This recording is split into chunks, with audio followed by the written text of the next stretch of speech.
So let's get this off the ground, or at least try to get it off the ground.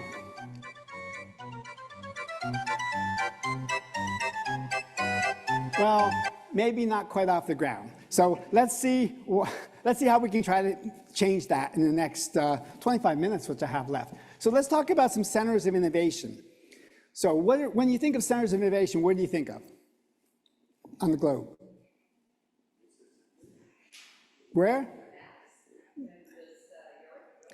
Europe, okay. Well, how about here in the United States? Were any centers of innovation in our country?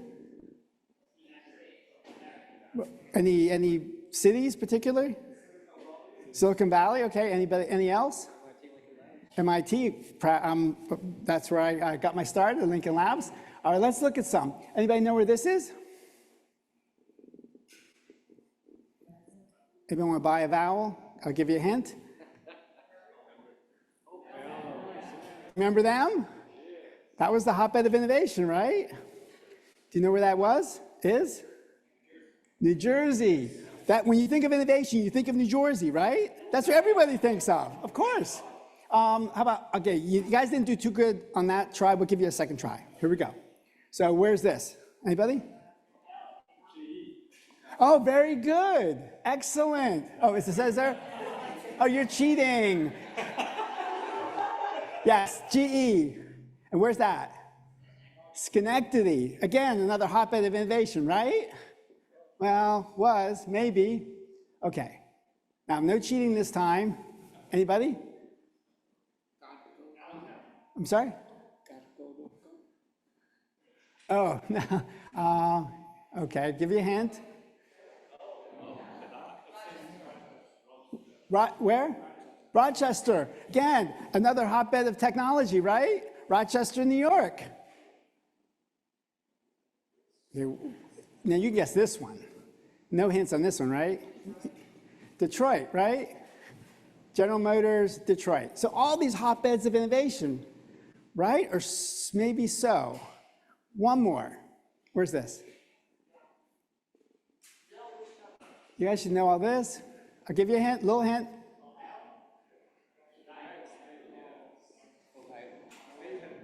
Dayton, right.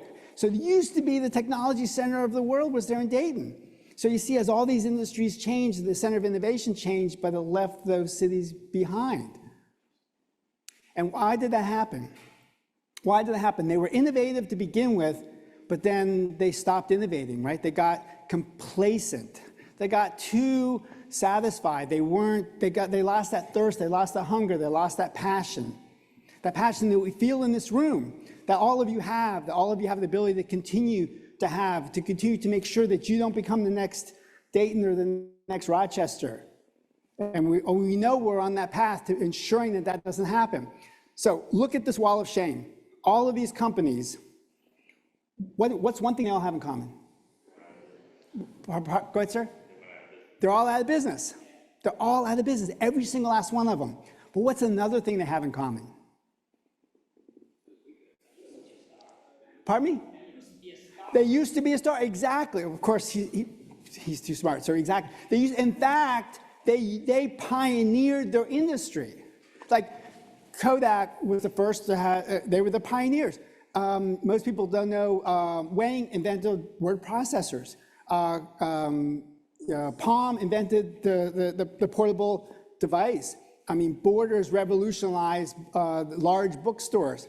So they were pioneers in the industry. They were the innovators, but then they stopped innovating and they got left behind in the dustbin on the road to the innovation superhighway. All right, one more. Where's this? Close.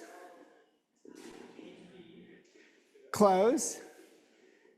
Very close. Down the street. They're also in the garage, but before their garage, this was another garage. No. So Hewlett-Packard. So this was so Hewlett-Packard, HP, Hewlett and Packard, they flipped a coin to see whose name would be first, began in this famous garage. So essentially that entire innovation ecosystem began in this garage. Now, what were they building in this garage? So computers is what most people think. Most people think they were built, pardon me? Photocopying. No, not yet. Close. They were building oscilloscopes. They were building oscilloscopes for two major customers. One, ironically, was Disney, and two was for the government, because there was a need. They didn't just sort of cook up, oh, oscilloscopes sound nice, or let's build a computer, because nobody knew they needed computers back then. Let's build a computer and build it and see who comes. They built for a specific need. There was a specific market demand, a specific requirement, a specific customer that was either through industry or directly through the government that needed those oscilloscopes. So that's where that entire ecosystem in Silicon Valley began, from a need, from a requirement, from listening to the customers, not just sort of cooking up, oh, I have a dream, let me follow my dreams. Nobody cares about your ideas and dreams. Nobody cares. They care about problems being solved. I mean, you can follow your dreams if you want, but don't expect people to pay for it. Don't expect people to finance your dreams. Finance problem solving. So the government had problems. So anybody know where this is? So there's if you look at the hangar back there, that Moffett, did you say Moffett? Yeah, that's Moffett Field, exactly. So the government went there, the Navy went there, and then industry followed to build an industrial base to support them. And then what grew up then around then Silicon Valley, right? And then you had they had universities and academia serving and providing research to the large industry giants there and helping them solve those problems. And then from that, Silicon Valley flourished. But it didn't happen by following your dreams. It didn't happen by saying, oh, I want more dog walking apps, or I want more, more ways to order food. It came from problems that needed to be solved. And then the government came and provided infrastructure to be able to then support all those entrepreneurs that grew up from that. And this, what the infrastructure did they create? The internet. The internet, not the real highway, but the information superhighway. And then from that, right there at Moffett Field, NASA grew. And then you have Silicon Valley. So most people, when they think of Silicon Valley, what do you think of? You think of, oh, follow your dreams, entrepreneurs. I can make more cat facial recognition systems or more cat videos or something like that. But it all began on solving problems. And they have to keep it that way. We have to keep that focus on problem solving, solving what industry needs to have done, that our government needs to have done to be able to keep our country safe and keep our freedoms that we all enjoy, so that we can have companies that make dog walking apps. But basically it gets back to be able to be having the freedom to be able to do that. So let's look back at some of those companies, both startups and large companies that don't exist anymore. So what were some of the reasons do you think that they failed, that they collapsed? Yes, they don't solve real problems. Oh, you're cheating, you're sneaking ahead, exactly. They're not solving real problems.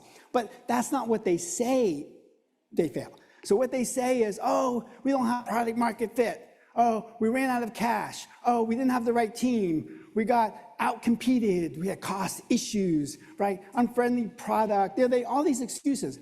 But all these boil down to the same thing.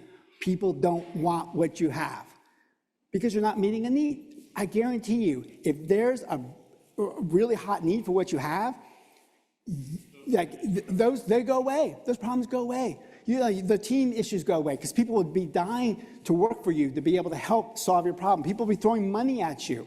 Right? Because those big companies that you saw, they didn't want to go out of business. They didn't want to become extinct like the dinosaurs. They wanted to survive. So if they see that you have a way to help them survive, they'll be throwing money at you. They'll be helping provide you with team and support and infrastructure. We need to focus on solving problems. Does anybody know who he is? He said it best. He said better than I can. Franklin Covey. There's only, and out of the 7 things he said, there's only one you have to remember. Anybody know what that is?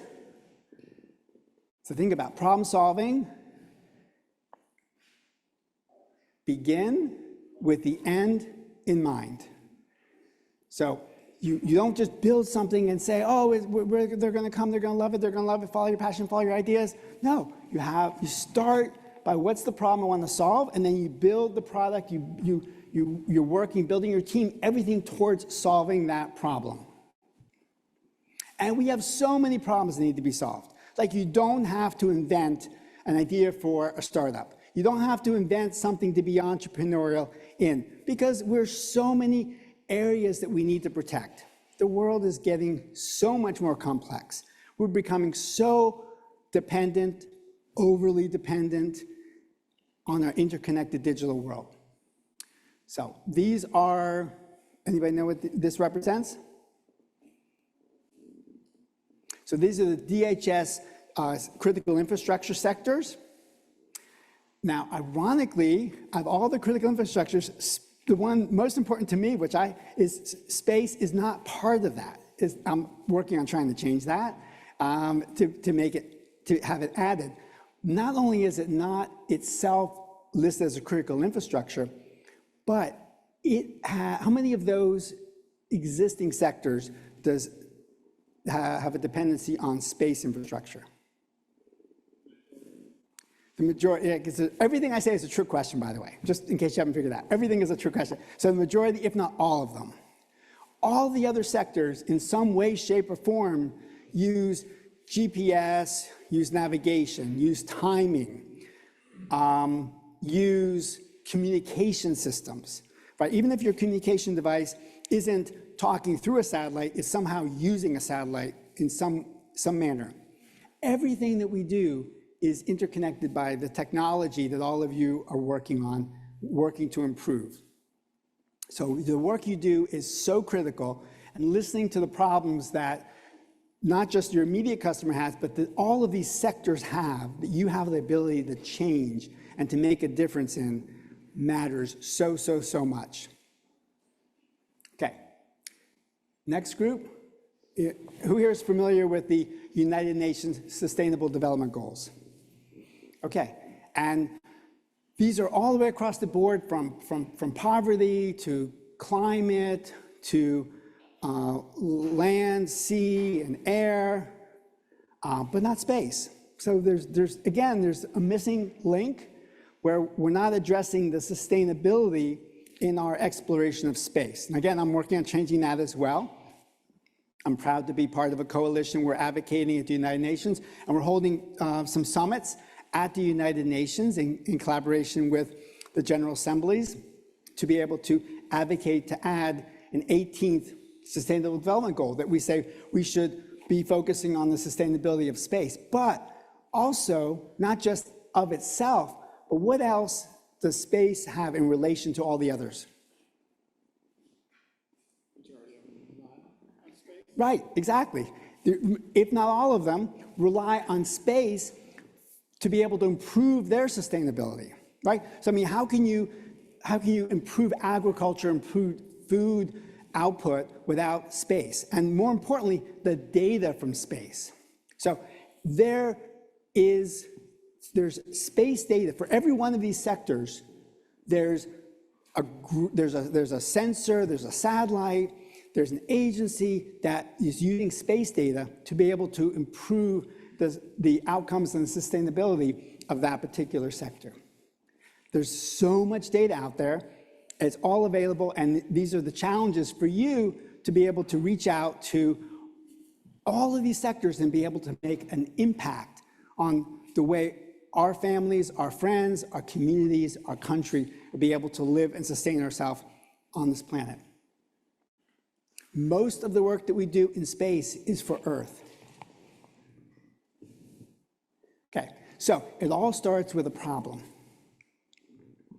And as Dr. Hoffman said, I've developed a solutioneering process to engineer solutions from the problems, working backwards, starting with the end in mind. And it involves many parts. It involves dissecting the problem, and these are techniques that we developed from my work in the intelligence community, at the CIA and other intelligence agencies, where we're dissecting problems where we have too much data, too much information, but we have to make binary decisions from all this information. And what's the community look like that we have to put together to be able to solve these problems? That's what we're here to talk about. So we have two basic categories. We have co-innovators and co-collaborators that are working together around this problem. The co-innovators are, of course, our normal pillars of government, industry, academia. I've also added a fourth one in my model called researchers. So I know there's a lot of overlap, but sometimes there's organizations that get left out of the community because people don't know where to put them because they kind of cross over into multiple ones. So I've had the pleasure, as Dan mentioned, of working at MIT Lincoln Lab and FFRDC. Is that government? Is that academia? Because it's sponsored by, it's on Hanscom Air Force Base. It's sponsored by the Air Force and DoD. It's run by MIT Lincoln Lab, but we solve industry problems. So where does it fit? People don't know where to fit it. Industry's kind of lazy, so oftentimes when we don't know where to fit something, we leave it out. So FFRDCs, how about the national laboratories? How many national laboratories do we have? We have somebody here from Sandia, one of my favorite national laboratories I've worked with extensively. So how many national energy, historically, they've been called energy laboratories, but they go much broader than that. So how many do we have? 27, so almost 17, and that are part of the core, and then there's about another 20 that are extended. So I also put in that bucket the energy laboratories because some are managed by government. Lockheed manages some of them in collaboration with Bechtel. Some are managed by universities. So there's combinations, people don't know where to put them. I put them under researchers, as well as the military university labs as well. So researchers are my fourth pillar under co-innovators, and co-collaborators that support those. I have capital, of course, cohorts, and catalysts.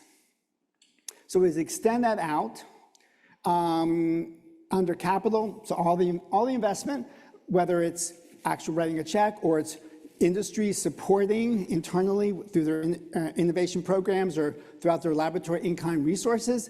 Cohorts, these are alumni organizations, really important affinity groups, Society of Women Engineers, Society of Hispanic Engineers. So those particular affinity groups are part, and catalysts. So service providers, people like again, National Science Foundation, that we're happy to have Robin here, and we welcome her here. So catalysts as part of that co-collaborator community. And then when they work together, you have this universe that they're supporting of education, employment, equality, exploration, enterprises, and entrepreneurship. They all grow from this collaboration that we have. So we have a problem-centric approach, right? Not ideas, not follow your dreams, solving problems. We all want to be problem solvers. So then we have a rich ecosystem that builds up around it.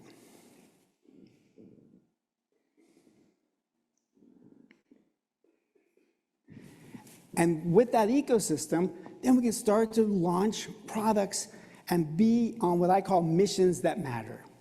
Be really laser focused on missions that matter. So we start out with a challenge or a problem. I'm going to use challenge because it begins with a C, but really I mean problem that we're solving.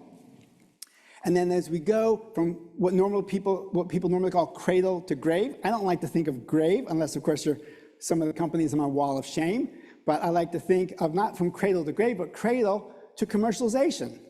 Because we start off with a problem, the problem then turns into our solution, and then as we go down the path of improving our solution, working with our community, looking at competition, looking at our connectiveness, addressing cybersecurity, creating value, crafting different models and career sourcing, eventually we'll have commercialization. And that creates sustainability of that product because that's a validation. People want what you have, so they're throwing money at you. And everybody here is an entrepreneur, everybody. We want that mindset to start from even before you walk into your first day of the university. that you can solve problems, and that could be something that can support you the rest of your life. Okay, now back to geography. So we said this was Dayton, Ohio, right? So what else started in Dayton? What else started in Ohio? Aviation. Any particular other aviation organization that you know of? Okay, let's switch over from Dayton to Cincinnati. A little hint, anybody?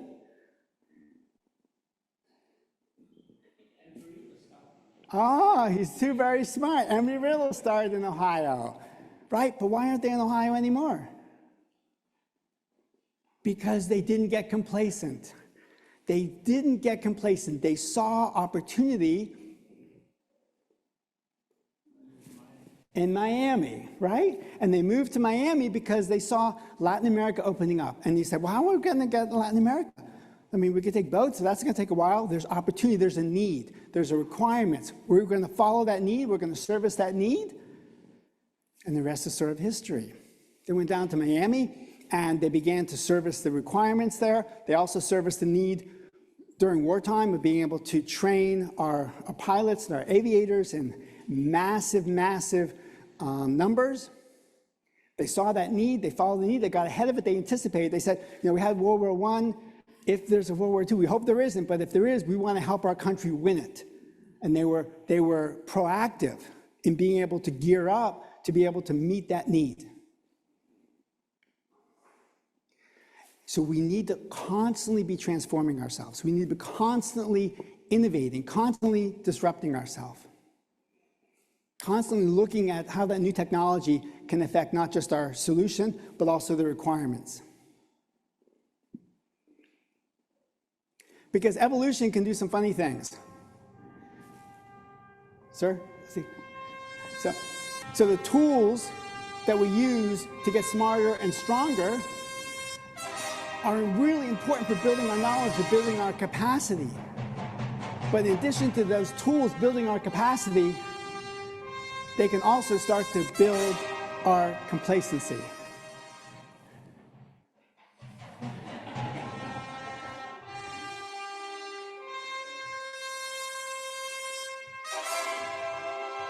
We don't want that evolution to turn into de-evolution. So we're all here today to make humans human again. And we can outsource our computational capacity, we can outsource our transportation, but we can't outsource our thinking and we can't outsource our innovation. So, back to innovation. Didn't quite get off the ground, but what did get off the ground? These were insiders. They said, oh, we're in the car industry. We can just make a car that flies. We just put a windmill on it and it's going to fly. But it didn't fly. Instead, what flew? People from the outside came in. And they said, oh, we have an idea. We have a solution. There's a need. There's a requirement. But we can solve that by thinking outside the gearbox.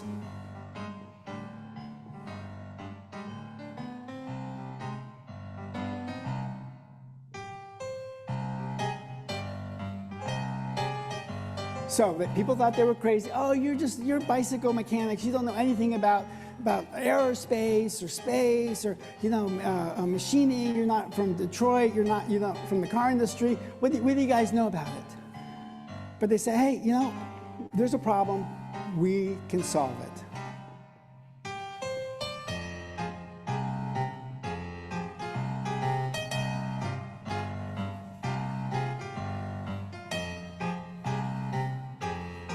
And they were persistent, and they overcame hurdles, and eventually it flew.